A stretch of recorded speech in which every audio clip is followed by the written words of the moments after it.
আলহামদুলিল্লাহ আলহামদুলিল্লাহি রাব্বিল আলামিন আসসালাতু ওয়াসসালামু আলা সাইয়্যিদিল মুরসালিন ওয়া আলা আলিহি ওয়া সাহবিহি আজমাইন। আজকের এই টেলিকনফারেন্সের আমার প্রিয় মা ও বোনেরা সবাইকে আসসালামু আলাইকুম ওয়া রাহমাতুল্লাহি ওয়া বারাকাতুহু। আমাদের নিয়মিত ধারাবাহিক দার্সিল কুরআন প্রোগ্রাম শুরু হতে যাচ্ছে। তো আমাদের সূরা আলে ইমরান আমরা ধারাবাহিকভাবে আলোচনা করতেছি। তো আজকে সূরা আলে ইমরানের 162 থেকে 171 পর্যন্ত তেলাওয়াত ও তর্জমা করে শোনাবে আমাদের বোন তাবাসসুম। 162 থেকে 171 সূরা আলে ইমরান।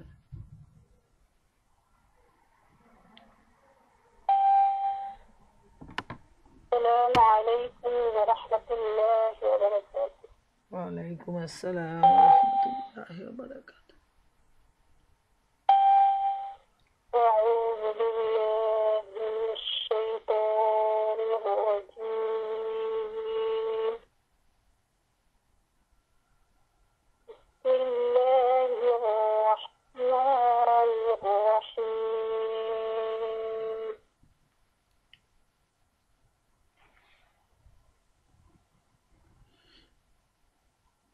فمن اتبع رضوان الله كمن باء بسخط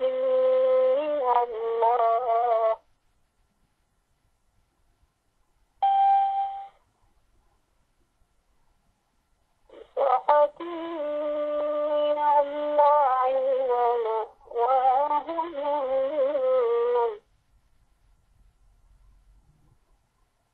وبئس المصير.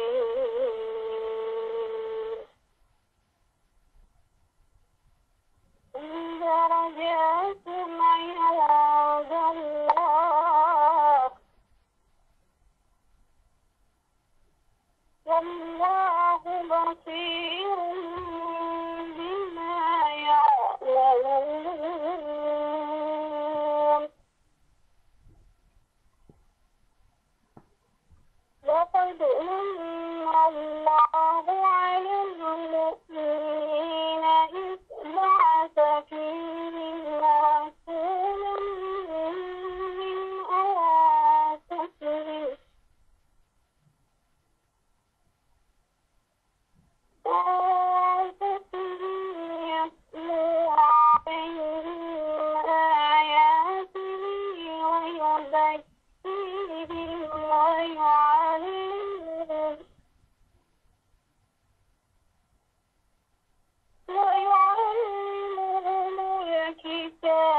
يدفعون قالوا نعلم قتالا لاتبعناكم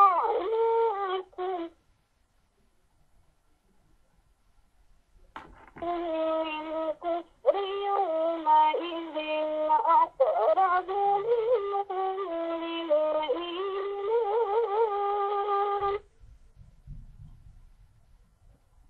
يقولون بأفواههم ما ليس في قلوبهم والله أعلم بما يكتمون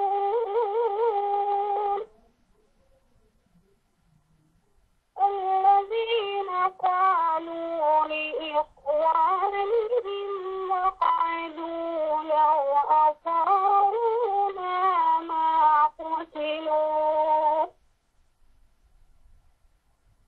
قل فادرءوا عن أنفسكم الموت إن كنتم صادقين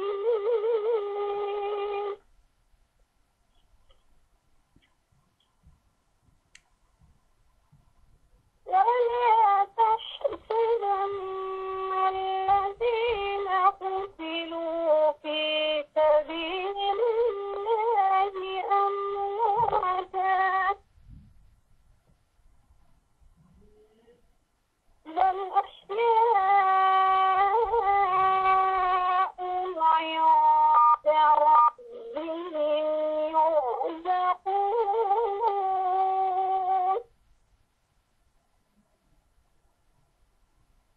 فرحين بما آتاهم الله من فضله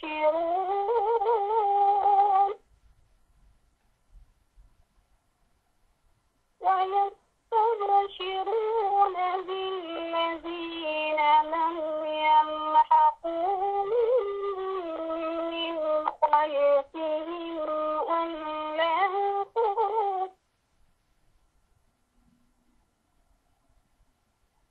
خوف عليهم ولا هم يحزنون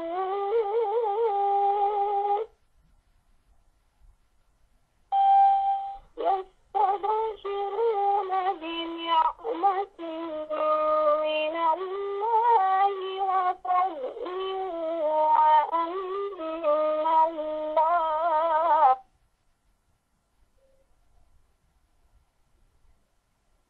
وأن الله لا يضيع أجر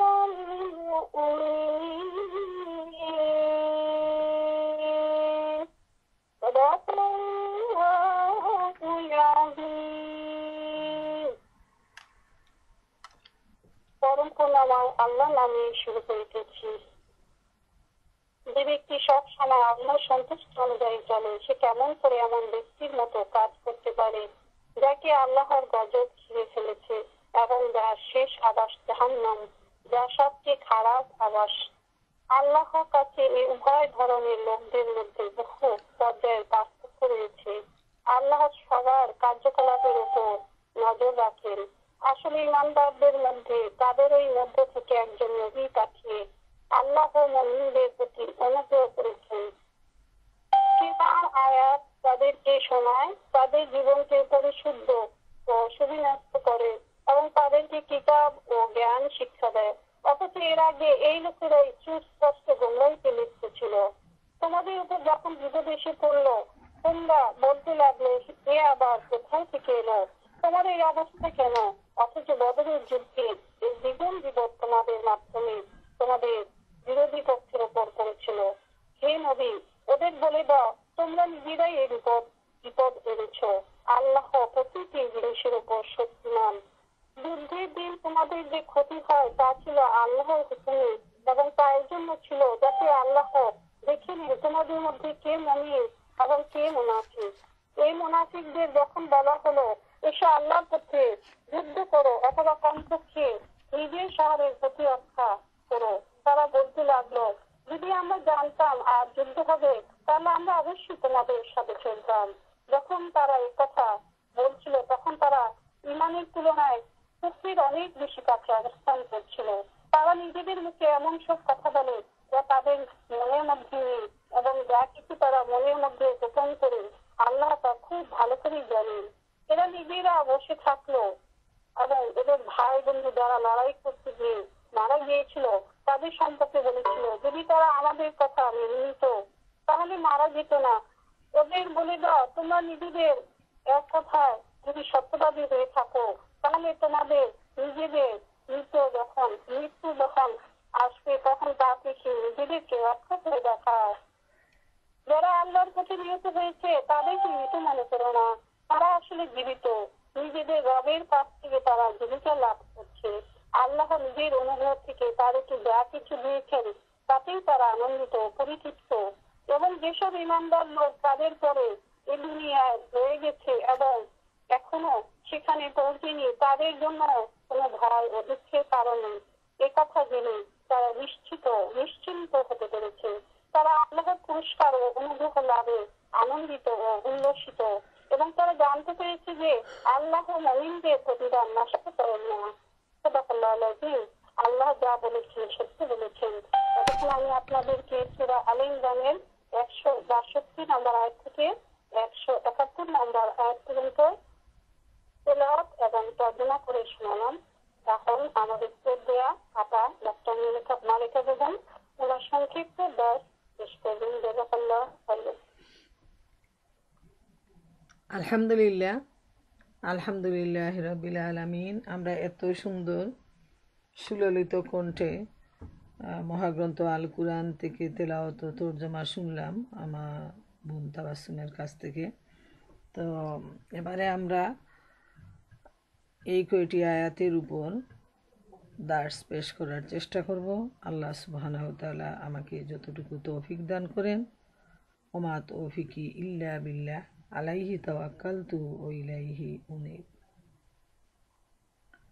সূরা আলে ইমরানের 162 এবং 163 নম্বর আয়াতে আল্লাহ রাব্বুল আলামিন যে বক্তব্য পেশ করেন তা হলো, যে ব্যক্তি সব সময় আল্লাহর সন্তুষ্টি অনুযায়ী চলে সে কেমন করে এমন ব্যক্তির মতো কাজ করতে পারে যাকে আল্লাহর গজব ঘিরে ফেলেছে এবং যার শেষ আবাস জাহান্নাম, যা সবচেয়ে খারাপ আবাস। আল্লাহর কাছে এই উভয় ধরনের লোকদের মধ্যে বহু পর্যায়ের পার্থক্য রয়েছে। আল্লাহ সবার উপর কার্যকলাপের নজর রাখেন। এই দুইটি আয়াত থেকে আমাদের কাছে যেটা স্পষ্ট সেটা হলো, আল্লাহ রাব্বুল আলামিন এখানে দুই ধরনের লোকদের কম্পারেটিভলি তাদের যে পরিণাম সে সম্পর্কে আমাদেরকে জানিয়ে দিচ্ছেন, যে যারা আল্লাহর সন্তুষ্টি অনুযায়ী জীবনযাপন করে আর যারা আল্লাহর বিপক্ষে, যারা সন্তুষ্টির কোনো পরোয়া করে না বরং আল্লাহর হুকুম আহকাম সততই অমান্য করে চলে, এই ধরনের লোকের পরিণাম হচ্ছে ঠিক বিপরীত। যারা আল্লাহর সন্তুষ্টির মতো কাজ করে তারা আল্লাহর প্রিয়ভাজন, তারা আল্লাহর প্রিয় বান্দা। আল্লাহ রাব্বুল আলামিন তাদেরকে ভালোবাসেন এবং তাদের পরিণাম হলো চিরস্থায়ী সুখে পরিপূর্ণ জান্নাত। আর যারা আল্লাহর অবাধ্য তাদেরকে আল্লাহর গজব ঘিরে ফেলেছে এবং তাদের শেষ আবাস হবে জাহান্নাম, যা সবচেয়ে খারাপ স্থান। জান্নাত হলো চিরস্থায়ী সুখের জায়গা, নিয়ামতে পরিপূর্ণ জায়গা।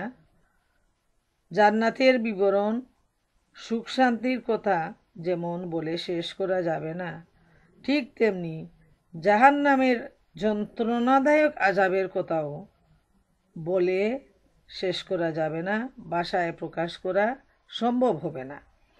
তাই আল্লাহ সুবহানাহু ওয়া তাআলা এখানে দুই ধরনের লোকদের তুলনামূলক আলোচনা করতেছেন।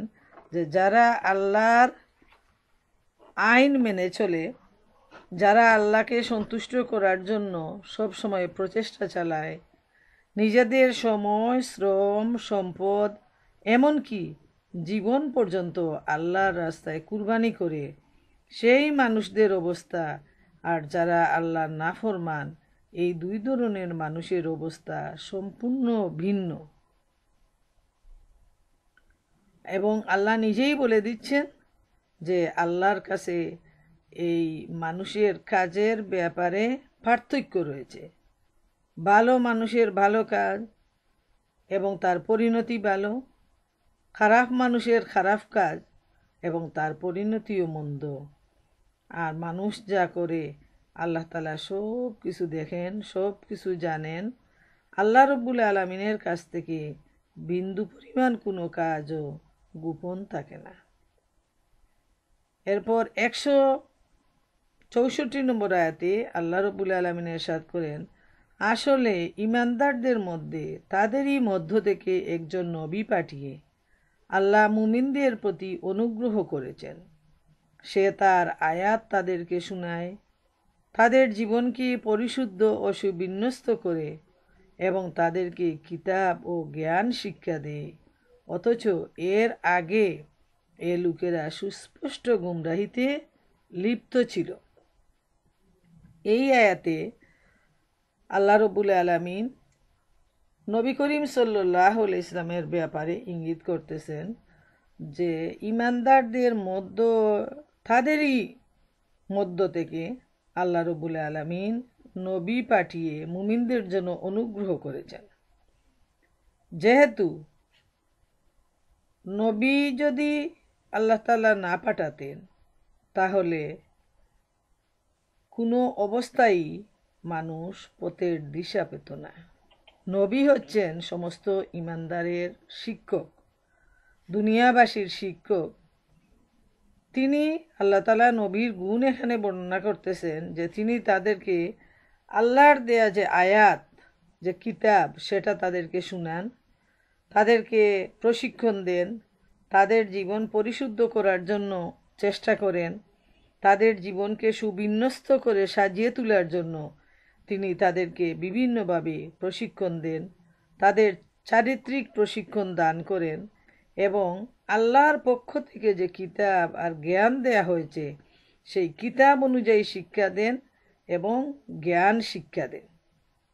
আর নবী যদি না আসতেন, নবী যদি তাদেরকে এই ট্রেনিং না দিতেন, তাহলে তারা গুমরাহির মধ্যেই থাকতো এবং তাদের জীবন তখন হতো একেবারেই দুর্বিষহ এবং আল্লাহ রব্বুল আলামিনের কাছে তাদের তখন কোনো পুরস্কারই থাকতো না। তো নবীর ব্যাপারে মহাগ্রন্থ আল কুরআনে বিভিন্ন জায়গায় বিভিন্ন অবস্থায় আল্লাহ সুবহানাহু ওয়া তাআলা বর্ণনা করেছেন। যেমন সূরা কাহাফের 110 নম্বর আয়াতে আল্লাহ রাব্বুল আলামিন ইরশাদ করেন, কুল ইন্নামা আনা বাশারুম মিসলুকুম ইউহা ইলাইয়া আন্নামা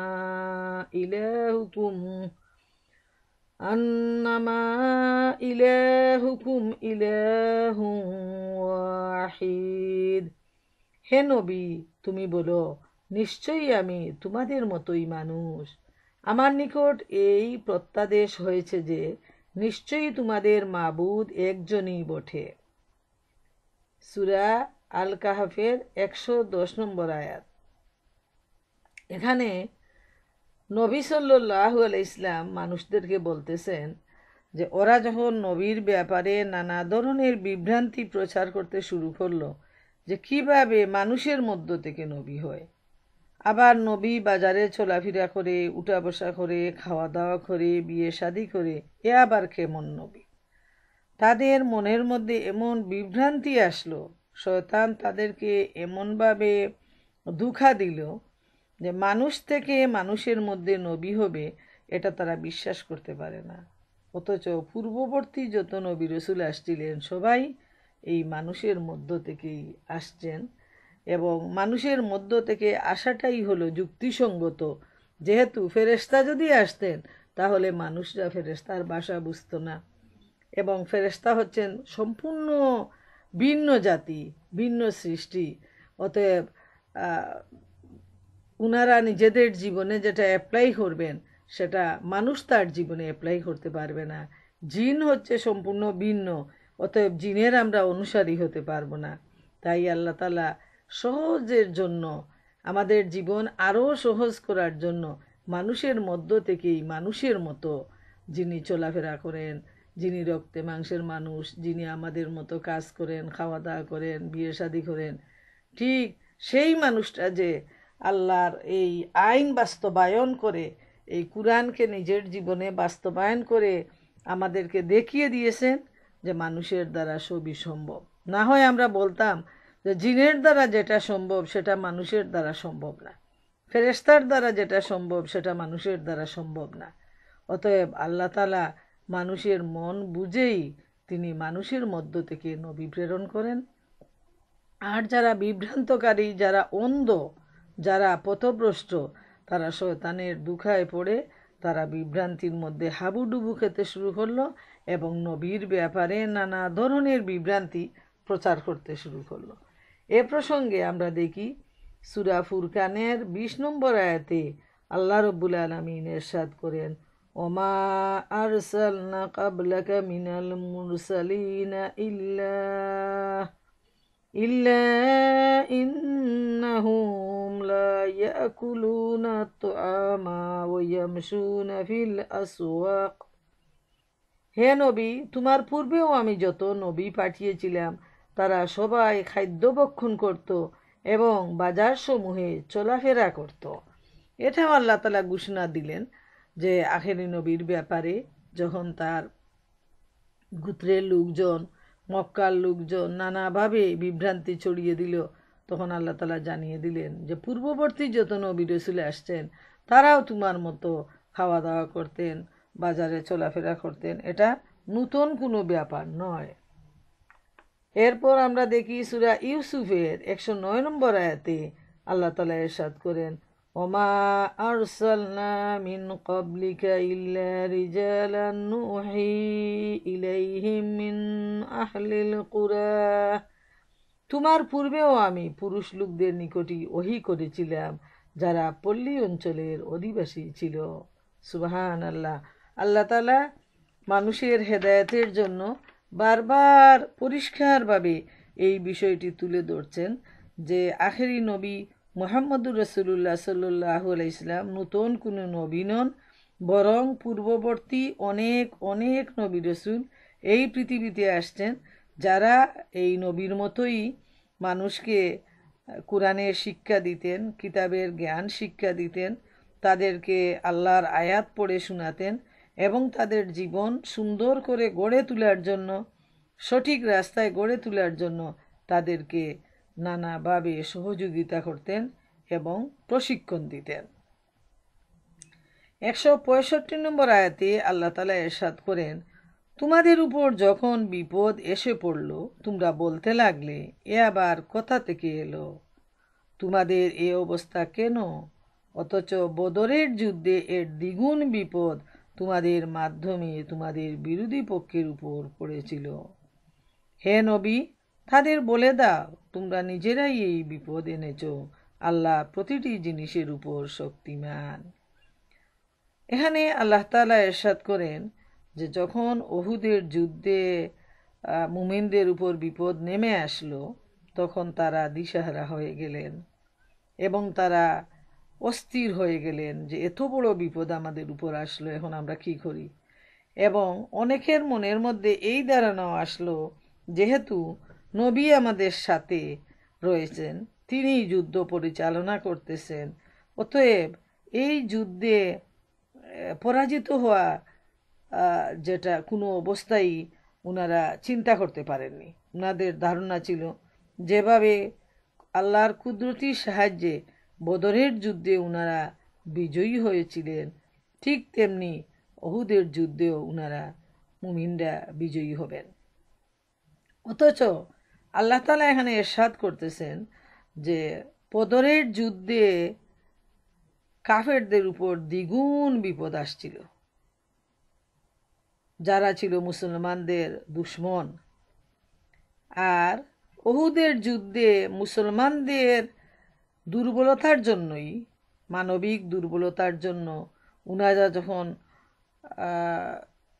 নেতৃত্বের আনুগত্য স্বীকার না করে বরং ওনারা নিজেরাই সিদ্ধান্ত নিয়ে নির্দিষ্ট এলাকা ত্যাগ করে গনিমতের মাল লুট করতে শুরু করলেন, তখন যুদ্ধের মোড় ঘুরে গেল এবং মুসলমানদের উপর বিপদ চলে আসলো এবং এভাবেই তখন বিজয়ের মোড় অন্যদিকে ঘুরে গিয়ে পরাজয় বরণ করলেন এবং অনেক সাহাবী শহীদ হলেন, অনেকেই আহত হলেন।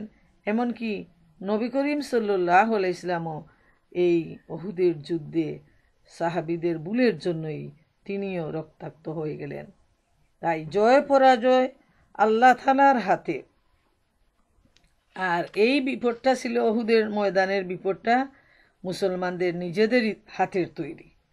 তাই এখানে মনক্ষুণ্ণ হওয়ার মতো কোনো কারণ নেই। এটাই আল্লাহ রাব্বুল আলামিন জানিয়ে দিচ্ছেন যে মুমিনদের মনক্ষুণ্ণ হওয়ার কিছুই নেই, জয় পরাজয় আল্লাহই দেন। এরাও কাফেররাও মানুষ, আল্লাহরই বান্দা। কাফেরদেরকে আল্লাহ তাআলা একসময় জয় দিবেন, মুমিনদেরকে একসময় পরাজিত করবেন। এটাই হলো দুনিয়ার নিয়ম। আল্লাহ তাআলা এরপর ইরশাদ করেন, যুদ্ধের দিন তোমাদের যে ক্ষতি হয় তা ছিল আল্লাহর হুকুমে এবং তা এজন্য ছিল যাতে আল্লাহ দেখে নেন তোমাদের মধ্যে কে মুমিন এবং কে মুনাফিক। মুনাফিকদের যখন বলা হলো এসো আল্লাহর পথে যুদ্ধ করো অথবা কমপক্ষে নিজের শহরের প্রতিরক্ষা করো, তারা বলতে লাগলো, যদি আমরা জানতাম আর যুদ্ধ হবে তাহলে আমরা অবশ্যই তোমাদের সাথে চলতাম। যখন তারা একথা বলছিল তখন তারা ঈমানের তুলনায় কুফরির অনেক বেশি কাছে অবস্থান করছিল।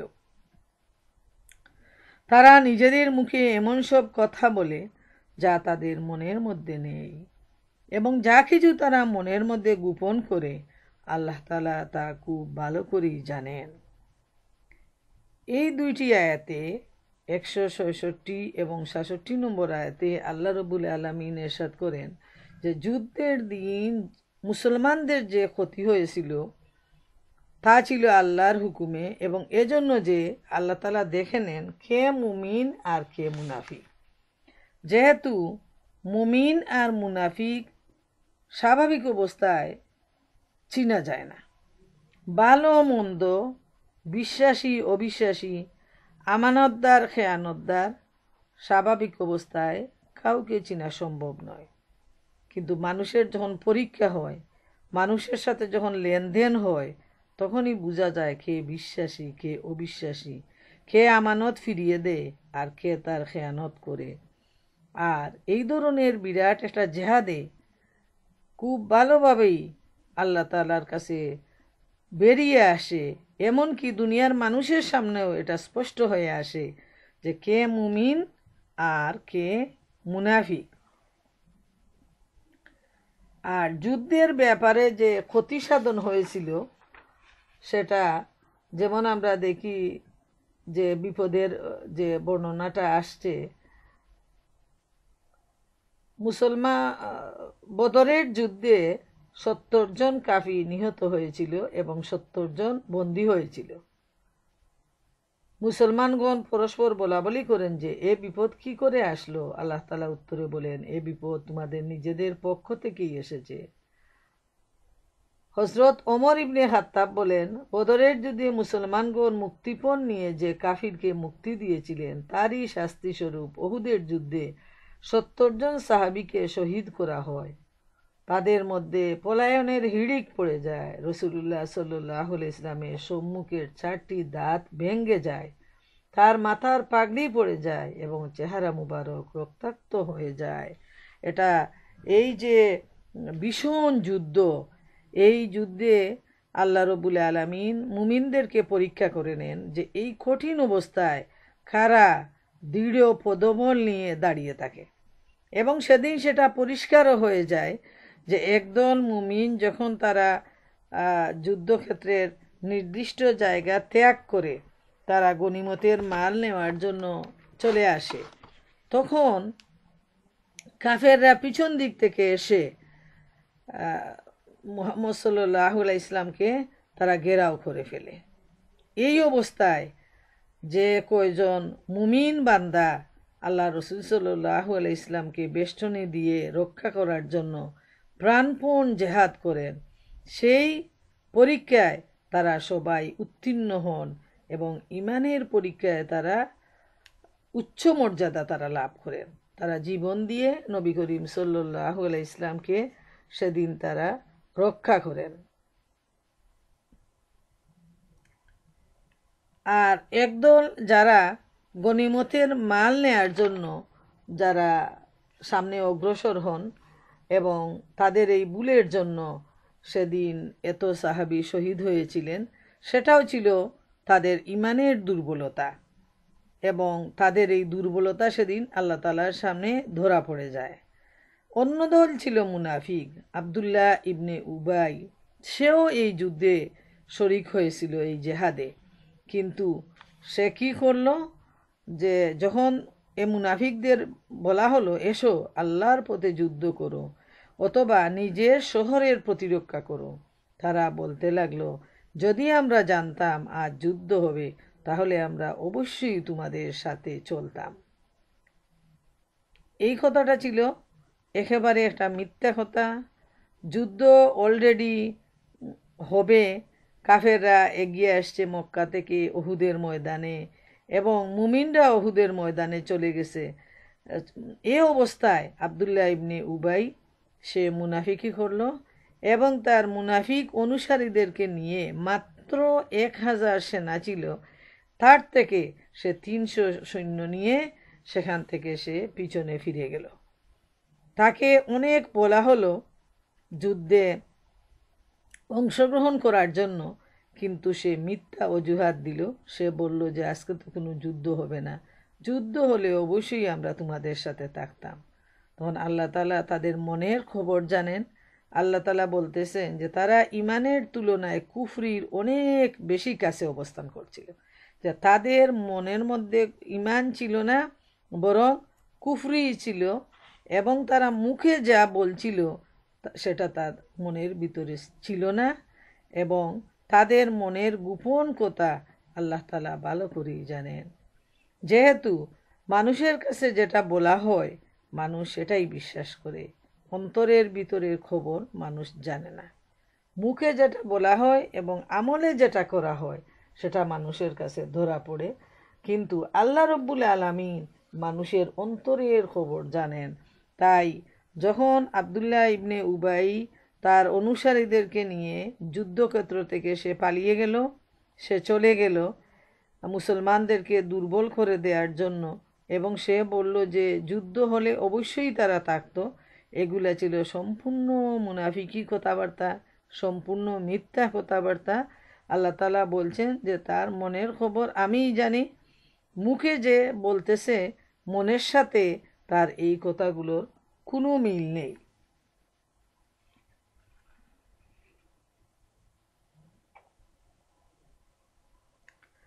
এখান থেকে একটি বিষয় লক্ষ্য করা প্রয়োজন যে মানুষের অবস্থা বিভিন্ন সময় বিভিন্ন ধরনের হয়। কখনো মানুষ ইমানের নিকটবর্তী হয়, কখনো মানুষ কুফরির নিকটবর্তী হয়ে যায়।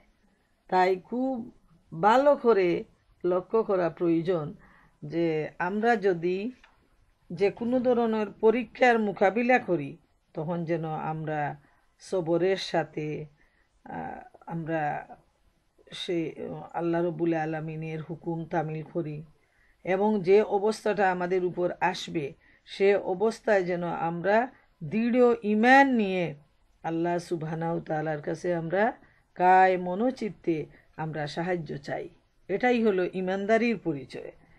আর যখন দেখা যাবে যে মানুষের উপর যখন বিপদ মুসিবত আসে, অ্যাক্সিডেন্টের মাধ্যমে, মৃত্যুর মাধ্যমে, তারপর ব্যবসা বাণিজ্য হারিয়ে যাওয়ার মাধ্যমে, গরিবির মাধ্যমে, তখন দেখা যায় যে একদল মানুষ মুখে নানা ধরনের আজে বাজে কথা বলে, যেটা তার ইমানের উপর হামলা হয়, এবং তখন সে কুফরির নিকটবর্তী সে চলে যায়, কখনো সে মুনাফিকের নিকটবর্তী চলে যায়। এই ব্যাপারটি খুবই লক্ষণীয় ইমানদারদের জন্য, যে আমরা যেন মুখে এমন কথা না বলি যেটা কুফরির নিকটবর্তী হয়ে যায়। আমরা যেন কোনো ধরনের মুনাফিকি আচরণ না করি। তখন কিন্তু ইমান মানুষের অন্তর থেকে সরে যায় এবং মুনাফিকি এসে অন্তরে আশ্রয় নেয়, অথবা কুফরি এসে অন্তরে আশ্রয় নেয়। এবং তার স্পষ্ট উদাহরণ আমরা দেখতে পাই যে মানুষ যখন কুফরির দিকে চলে যায়, আমরা দেখি যে তার জীবনে যখন বিভিন্ন ধরনের বিপদ মুসিবত আসে, তখন সে আল্লাহ তাআলার কাছে ধর্ণা না দিয়ে সে দেখা যায় পীরের কাছে যায়, তারপর খাজা বাবার কাছে যায়, বিভিন্ন ধরনের মাজারে গিয়ে সেজদা দে, মোমবাতি দে, টাকা পয়সা দিয়ে সেখানে সে আশ্রয় কামনা করে, সেখানে সে বিপদ থেকে উদ্ধারের জন্য সে তাদের পায়ে ধরে নানাভাবে কাকুতি মিনতি করে পীর বাবার কাছে চায়। সে ভাবে এবং বিশ্বাস করে যে পীর বাবা যদি তার জন্য দোয়া করেন এবং পীর বাবা চান, তাহলে তাকে এই বিপদ থেকে মুক্তি দিতে পারেন। এইভাবে আমরা অনেককে দেখছি ডাক্তারের কাছে এসেও হাতে পায়ে ধরে এমন কাকুতি মিনতি করেন যে আপনি আমার বাচ্চাটাকে বাঁচান, আপনি আমার স্বামীকে বাঁচান, আপনি আমার স্ত্রীকে বাঁচান। এই ধরনের কথাগুলো সম্পূর্ণ কুফরি। এই সময় ইমান চলে যায় এবং কুফরি অন্তরে বাসা বাঁধে। প্রিয় মা বোনেরা আমার, এই ব্যাপারটি আমাদের খুব গভীরভাবে চিন্তা করা প্রয়োজন যে আল্লাহর কাছে আমরা চাইব। জন্ম মৃত্যুর মালিক আল্লাহ তাআলা, বিপদ দেওয়ার মালিক আল্লাহ তাআলা, বিপদ থেকে উদ্ধার করার মালিক আল্লাহ তাআলা, সন্তান দেওয়ার মালিক আল্লাহ তাআলা, সন্তান নেয়ার মালিকও আল্লাহ তাআলা, মানুষকে ধনী করার মালিকও আল্লাহ তাআলা, মানুষকে একেবারে গরিব করে নিঃশেষ করে দেওয়ার মালিকও আল্লাহ সুবহানাহু তাআলা। তাই সর্বাবস্থায় ইমানকে অন্তরে দৃঢ়ভাবে ধারণ করে আমরা যেন আল্লাহ তাআলার কাছে সাহায্য চাই। আর আল্লাহ রাব্বুল আলামিন বলছেন ফালিয়াতাওয়াক্কালিল মুমিনিন, আর মুমিনদের উচিত আল্লাহ রাব্বুল আলামিনের উপর ভরসা করা। এবং আল্লাহ তাআলা শিখিয়ে দিয়েছেন হাসবুনাল্লাহু ওয়া নি'মাল ওয়াকিল, নি'মাল মাওলা ওয়া নি'মান নাসির।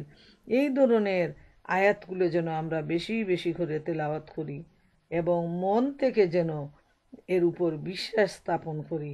তাইলে যে কোনো ধরনের বিপদ মুসিবত সমস্যায় আমরা কুফর থেকে বাঁচতে পারবো এবং ইমানকে আমরা আরও সুদৃঢ় করতে পারবো, এতে কোনো সন্দেহ নাই।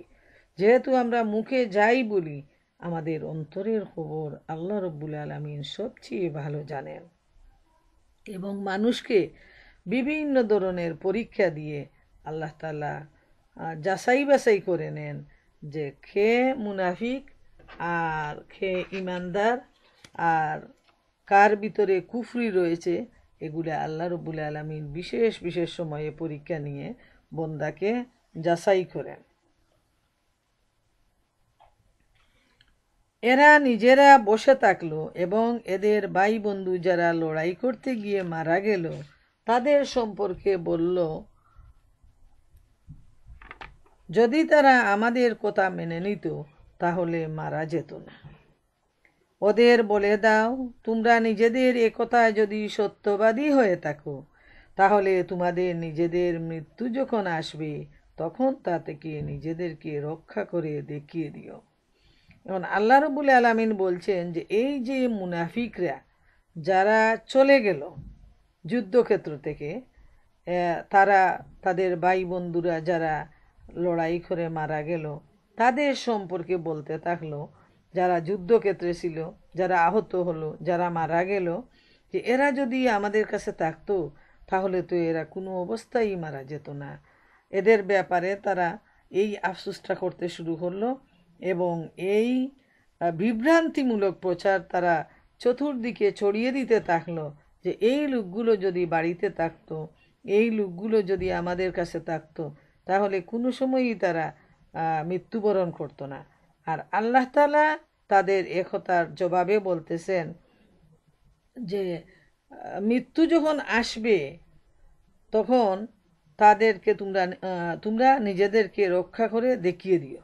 তোমরা যদি বাড়িতেও বসে থাকো, তোমরা যদি কম্বল মুড়ি দিয়ে বসে থাকো, তোমরা যদি লৌহ প্রাচীরের ভিতরে থাকো, তাহলে মৃত্যু এসে তোমাদেরকে ছিনিয়ে নিবে। তাই আল্লাহ তাআলা জবাবে বলতেছেন যে তোমাদের নিজেদের মৃত্যু যখন আসবে তখন তোমরা নিজেদেরকে রক্ষা করে দুনিয়াবাসীকে দেখিয়ে দিও যে তোমরা রক্ষা পেয়ে গেছো।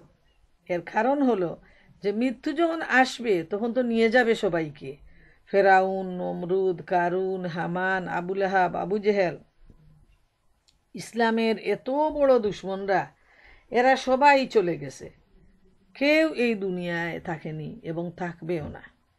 অতএব এদের যে উত্তরসূরিরা, তারা যেভাবে নিজেদের মধ্যে বিভ্রান্তি ছড়ালো, তারা কুফরি করলো, মুনাফিকি করলো, কিন্তু এরপরও ইসলামের বিজয়কে তারা ঠেকাতে পারেনি। তারা মুসলমানদেরকে ঠেকাতে পারেনি।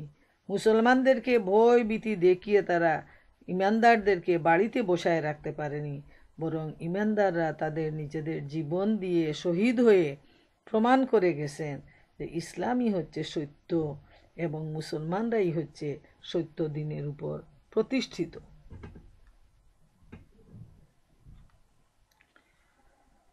169, 70 এবং 71 নম্বর আয়াতে আল্লাহ রাব্বুল আলামিন ইরশাদ করেন, যারা আল্লাহর পথে নিহত হয়েছে তাদেরকে মৃত মনে করো না, তারা আসলে জীবিত। নিজেদের রবের কাছ থেকে তারা জীবিকা লাভ করেছে। আল্লাহ নিজের অনুগ্রহ থেকে তাদেরকে যা কিছু দিয়েছেন তারা তাতে আনন্দিত ও পরিতৃপ্ত। এবং যেসব ইমানদার লোক তাদের পরে এ দুনিয়ায় রয়ে গেছে এবং এখনো সেখানে পৌঁছেনি, তাদের জন্য কোনো ভয় নেই ও দুঃখের কারণ নেই। একথা জেনে তারা নিশ্চিন্ত হতে পেরেছে। তারা আল্লাহর পুরস্কার ও অনুগ্রহ লাভে আনন্দিত ও উচ্ছ্বসিত এবং তারা জানতে পেরেছে যে আল্লাহ মুমিনদের প্রতিদান নষ্ট করেন না। সুবহান আল্লাহ তাআলা। আল্লাহ রাব্বুল আলামিন এখানে বলে দিচ্ছেন, এই কাফেররা যেভাবে বিভ্রান্তি ছড়ায় মানুষের মধ্যে মৃত্যু ভয় সৃষ্টি করে দিয়েছিল, তো আল্লাহ তাআলা এর বিপরীতে বলতেছেন যে মানুষ তো এমনিতেই মানুষের মৃত্যু হবে, স্বাভাবিক মৃত্যু বেশিরভাগ সময়ই হয়ে থাকে। যুদ্ধক্ষেত্রে মৃত্যুবরণ তো খুব কমই হয়, কিন্তু মানুষ হসপিটালের বেডে, রাস্তাঘাটে গাড়ির চাকায় পিষ্ট হয়ে, নানা ধরনের রোগ ব্যাধি হয়ে মানুষ মৃত্যুবরণ করে। তো আল্লাহর রাস্তায় মৃত্যু হলো সবচেয়ে শ্রেষ্ঠ মৃত্যু, আল্লাহর কাছে সবচেয়ে পছন্দনীয় মৃত্যু এবং মানুষের জন্য এটা সবচেয়ে বড় মর্যাদা সম্পন্ন মৃত্যু। আর যারা আল্লাহর পথে নিহত হয়, আল্লাহ তাআলা বলতেছেন যে তাদেরকে মৃত মনে করো না, তারা আসলে জীবিত। যেহেতু তারা আল্লাহর জন্য নিজেদের এই জীবনটা কুরবানি করে দিয়েছে, এজন্য স্বাভাবিক মৃত্যুর চাইতে শহীদি মৃত্যুর মর্যাদা অসংখ্য গুণ বেশি। এবং তাদেরকে আল্লাহ তাআলা বিশেষভাবে তাদের আত্মাকে জীবিত রাখেন। অন্য আয়াতে সূরা বাকারার 155 নম্বর আয়াতে আল্লাহ তাআলা ইরশাদ করেন, ওয়ালা তাকুলু লিমান ইউকতালু ফি সাবিলিল্লাহি আমওয়াত বাল আহইয়াউন ওয়ালাকিন লা তাশউরুন। আর যারা আল্লাহর পথে নিহত হয় তাদেরকে মৃত বলো না, এ ধরনের লোকেরা আসলে জীবিত, কিন্তু তাদের জীবন সম্পর্কে তোমাদের কোনো চেতনা থাকে না। আল্লাহ তাআলা আরও পরিষ্কারভাবে সূরা বাকারায় বলে দিচ্ছেন যে যারা আল্লাহর রাস্তায় নিহত হয় তাদেরকে মৃত বলো না, তারা জীবিত। এবং আল্লাহ তাআলা তাদের যেভাবে তাদেরকে জীবন দিয়ে রাখেন এ সম্পর্কে মানুষের কোনো ধারণাই নেই যে কিভাবে তারা জীবিত। এটা নিয়ে যদি আমরা চিন্তা ভাবনা করি, এটা নিয়ে যদি আমরা ডিসকাশন শুরু করে দেই, তাহলে কিন্তু আমরা বিভ্রান্তির শিকার হব।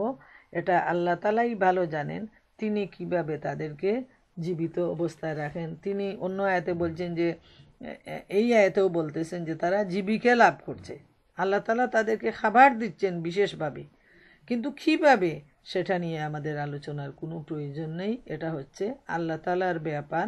মৃত্যুর পর যে তিনি কিভাবে তাদের আত্মাকে জীবন দিয়ে রাখেন, তিনি কিভাবে তাদেরকে খাবার সরবরাহ করেন, সেটা আল্লাহ সুবহানাহু ওয়া তাআলাই ভালো জানেন।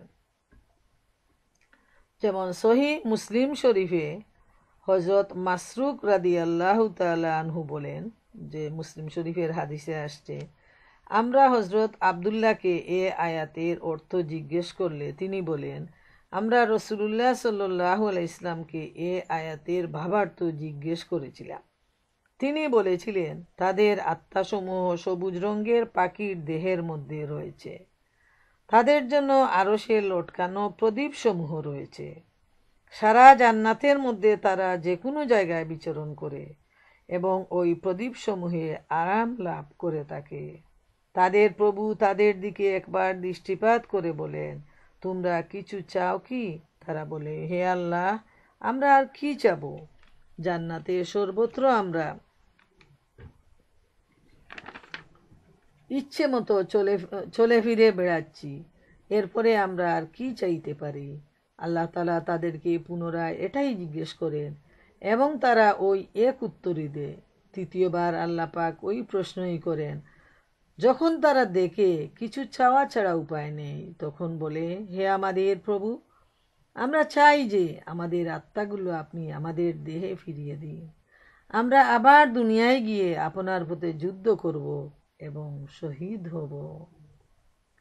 রাসূলুল্লাহ সাল্লাল্লাহু আলাইহি ইসলাম বলেন, যারা মারা যায় এবং আল্লাহর নিকট উত্তম স্থান লাভ করে তারা কখনো দুনিয়ায় ফিরে আসা পছন্দ করে না, কিন্তু শহীদগণ আকাঙ্ক্ষা করে যে তাদেরকে যেন পৃথিবীতে দ্বিতীয়বার ফিরিয়ে দেয়া হয় এবং তারা দ্বিতীয়বার আল্লাহর পথে যুদ্ধ করে শহীদ হতে পারে, কেননা তারা স্বচক্ষে শহীদের মর্যাদা দেখেছে।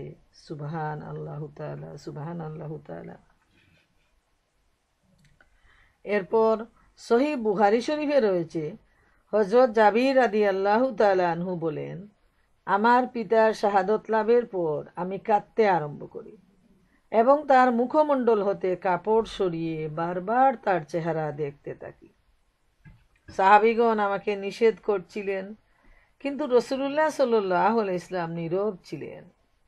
অতঃপর তিনি আমাকে বলেন, হে জাবির, ক্রন্দন করো না, যে পর্যন্ত তোমার পিতাকে উঠিয়ে নিয়ে যাওয়া না হবে সে পর্যন্ত ফেরেশতাগণ তাদের ডানা দিয়ে তাকে ছায়া করে থাকবেন। মুসনাদে আহমদে রয়েছে, রাসূলুল্লাহ সাল্লাল্লাহু আলাইহি ইসলাম বলেছেন, তোমাদের ভাইদেরকে যখন উহুদের যুদ্ধে শহীদ করা হয় তখন আল্লাহ তাআলা তাদের আত্মাগুলোকে সবুজ পক্ষীসমূহের দেহের মধ্যে নিক্ষেপ করেন এবং জান্নাতের বৃক্ষরাজির ফল ভক্ষণ করে, জান্নাতি নদীর পানি পান করে এবং আরশের ছায়ার নিচে লটকানো প্রদীপের মধ্যে আরাম ও শান্তি লাভ করে। যখন পানাহারের এরূপ উত্তম জিনিস তারা প্রাপ্ত হয় তখন বলতে থাকে, আমাদের জান্নাতবাসী ভাইয়েরা যদি আমাদের উত্তম সুখ ভোগের সংবাদ পেত। জগৎবাসী ভাইয়েরা তারা বলতে থাকে, আমাদের দুনিয়ার ভাইয়েরা যদি আমাদের উত্তম সুখ ভোগের সংবাদ পেত তাহলে তারা জিহাদ হতে মুখ ফিরিয়ে নিত না এবং আল্লাহর পথে যুদ্ধ করতে করতে ক্লান্ত হয়ে পড়তো না। আল্লাহ পাক বলেন, তোমরা নিশ্চিত থাকো, আমি দুনিয়াবাসীকে এ সংবাদ পৌঁছে দেব। তাই আল্লাহ তাআলা এই আয়াতগুলো অবতীর্ণ করেন। তাইলে আমাদের কাছে এটা পরিষ্কার হয়ে গেল যে যারা আল্লাহর পথে জীবন দেয় তাদের যে মর্যাদা কতটুকু, আল্লাহ তাআলা তাদেরকে বিশেষভাবে জীবিত রাখেন, তাদের আত্মাকে, এবং তাদেরকে জীবিকা দান করেন এবং তারা আল্লাহর পক্ষ থেকে এত নিয়ামত লাভ করে যে তারা সবচেয়ে বেশি পরিতৃপ্ত হয় এবং তারা আনন্দিত হয়। আর আল্লাহ এই আয়াতে বলতেছেন যে তাদের অনুসারী যারা ইমানদার লোক, যারা দুনিয়ায় পৌঁছে গেছে এখনো এখানে আসেনি, তাদেরও ভয়ের আর দুঃখের কারণ নেই, যেহেতু তাদেরকে এই বিষয়টা জানিয়ে দেয়া হয়েছে যে যারা আল্লাহর পথে নিহত হয় আল্লাহ তাআলা তাদেরকে পুরস্কার ও অনুগ্রহ দানে আনন্দিত করেন, উল্লসিত করেন। আল্লাহ তাআলা কোনোদিন মুমিনদের প্রতিদান নষ্ট হতে দেন না। সুবহান আল্লাহ তাআলা। তাই আল্লাহর পথে জেহাদ করা, নফসের জেহাদ বলেন, আর বক্তৃতার মাধ্যমে জেহাদ করেন, লিখনির মাধ্যমে জেহাদ করেন, মাঠে ময়দানে জেহাদ করেন, সর্বাবস্থায় এই জেহাদের যে মর্যাদাটা, একজন মানুষ শহীদ হতে পারে যুদ্ধের ময়দানে গিয়ে, অথবা একজন মানুষ শহীদের জজবা নিয়ে বিছানায় মারা যেতে পারে, কিন্তু সর্বাবস্থায় আল্লাহ রব্বুল আলামিন শহীদদেরকে বিশেষ মর্যাদা দান করেন। যেমন একটা হাদিস আমি বলি, হযরত আনাস রাদিয়াল্লাহু তাআলা আনহু হতে বর্ণিত, বুখারী শরীফের হাদিস। বারার কন্যা রুবাইয়া, যিনি হারেসা ইবনে সুরাকার মাতা হিসাবে পরিচিত, একদা রসুল করিম সাল্লাল্লাহু আলাইহি সাল্লামের খেদমতে এসে বললেন, ইয়া নবী আল্লাহ, আপনি আমাকে হারেসা সম্পর্কে কিছু বলুন। হারেসা বদর যুদ্ধে শহীদ হয়েছেন। এক অদৃশ্য তীর এসে তাকে বেঁধেছিল। সুতরাং সে যদি জান্নাতবাসী হয়ে থাকে তবে আমি ধৈর্য ধারণ করব, অন্যথায় তার জন্য অজুর নয়নে খুব কাঁদব। উত্তরে রাসূল সাল্লাল্লাহু আলাইহি সাল্লাম বললেন, হে হারেসার মা, জান্নাতে অসংখ্য বাগান আছে, আর তোমার প্রভু সেখানে সর্বোচ্চ জান্নাতুল ফেরদাউস লাভ করেছে তোমার পুত্রকে। সুবহান আল্লাহ, সুবহান আল্লাহ। এতে আমরা দেখি যে শহীদদের যে কি পরিমাণ মর্যাদা, আর যারা শহীদি আকাঙ্ক্ষা করে এবং মৃত্যুবরণ করে যে কোনো অবস্থায়, আল্লাহ তাআলা তাদেরকেও শহীদের মর্যাদা দান করেন। আর দুনিয়ায় কোনো মানুষ জান্নাতে যাওয়ার পর ফিরে আসতে চাইবে না, একমাত্র শহীদগণ ছাড়া। যেমন হযরত আনাস রাদিয়াল্লাহু তাআলা আনহু বলেন, রাসূল সাল্লাল্লাহু আলাইহি সাল্লাম বলেছেন, কোনো ব্যক্তি জান্নাতে প্রবেশ করার পর পুনরায় দুনিয়াতে ফিরে আসতে চাইবে না, যদিও পৃথিবীর যাবতীয় সম্পদ তাকে প্রদান করা হবে। একমাত্র শহীদই শাহাদত বরণের মর্যাদা দেখে আবার দুনিয়াতে ফিরে আসার আকাঙ্ক্ষা করবে, যাতে সে আরও 10 বার শহীদ হতে পারে। বুখারী ও মুসলিম শরীফের হাদিস। প্রিয় মা বোনেরা আমার, আমরা এতক্ষণ সূরা আলে ইমরানের 162 নম্বর আয়াত থেকে 171 নম্বর আয়াত পর্যন্ত দার্স পেশ করলাম। তো এখান থেকে যে শিক্ষাটা আমরা নিব এবং নেয়ার জন্য প্রাণপণ চেষ্টা করব, সেটা হলো যে মানুষের আমল অনুযায়ী তার বাসস্থান। যারা আল্লাহর পথে কাজ করবে, আল্লাহর পথে জীবন দিবে, আল্লাহর রেজামন্দি হাসিলের জন্য প্রাণপণ চেষ্টা করবে, তাদের পরিণতি, তাদের পরিণাম, তাদের আবাস হবে জান্নাত। আর যারা এর বিরোধী চলবে, আল্লাহর হুকুম আহকামের প্রতি কোনো কেয়ার করবে না, বরং ইসলামের বিরোধিতা করবে, তাদের শেষ আবাস হবে জাহান্নাম, যেটা খুব খারাপ স্থান, যেখানের ভয়াবহ অবস্থা এবং আযাব কোনো মানুষ কোনো দিন বর্ণনা করে শেষ করতে পারবে না। আর ইমানের ব্যাপারে খুব গুরুত্বপূর্ণ একটি আয়াত এখানে আসছে যে ইমানের পরিবর্তন হয়। কখনো মানুষের অন্তরে ইমান খুব বৃদ্ধি পায়, কখনো মানুষের অন্তরে কুফরি স্থান লাভ করে, কখনো মুনাফিকি স্থান লাভ করে। অবস্থা বিশেষে মানুষের অন্তরের পরিবর্তন হয়। তাই আমাদের সতর্ক থাকতে হবে, কোনো ধরনের পরীক্ষায় পড়েও যেন আমাদের অন্তরে মুনাফিকি স্থান না পায়, আমাদের অন্তরে কুফরি স্থান না পায়, বরং আমরা যেন ইমানেরকে আরও মজবুত করে আমরা ধরে রাখতে পারি। আর আমরা জানলাম যে যারা শহীদ হয় আল্লাহর রাস্তায়, তাদের যে মান, মর্যাদা, সম্মান কি পরিমাণ, সেটাও আমরা এখান থেকে ভালোভাবে জানলাম। এবং অসংখ্য হাদিসে রয়েছে শহীদ দানের মর্যাদা, এবং মহাগ্রন্থ আল কুরআনেও রয়েছে শহীদ দানের মর্যাদা। তো আমরা যেন আল্লাহর কাছে এই আকাঙ্ক্ষা করি, আল্লাহ তাআলা যেন আমাদেরকে শহীদি মৃত্যু দান করেন। তো আসুন প্রিয় বোনেরা আমার, আমরা এতক্ষণ যা আলোচনা করলাম তার উপর যেন আমল করার তৌফিক আমরা আল্লাহ রব্বুল আলামিন দান করেন।